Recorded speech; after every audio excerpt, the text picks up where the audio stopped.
ir dažādi akūti stāvokļi, kur līdzcilvēku rīcībai ir milzīga nozīme. Viens no tiem stāvokļiem ir, piemēram, insults.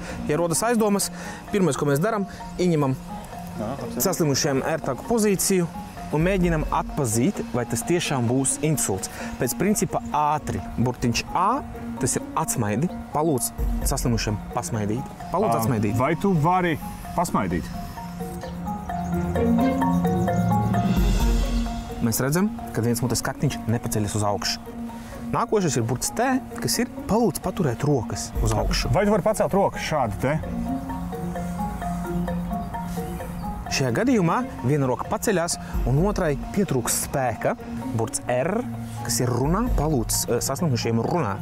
Vienkārši teikumu. Kā tev sauc? Vai ar tev viss ir kārtībā? Tu redzi, kad runa nav skaidra, kad viņa ir lēna un arī tā skaņa ir nepārliecinoša. Burtiņš I ir izsaukt neatliekamo medicīnisko palīdzību.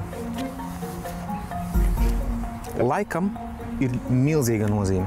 Jo ātrāk atbrauks brigāde, jo ātrāk saslimušies nonāks slimnīcā, jo ātrāk pie viņa tiks speciālisti un viņam varēs palīdzēt, kas nozīmē, ka insulta sekas būs minimālas vai nebūs vispār.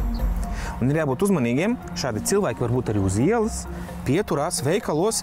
Sākumā liekas, ka viņi varētu būt piedzērušies, bet esam uzmanīgi. Insults var izskatīties kā piedzēries cilvēks. Un atceramies, laiks.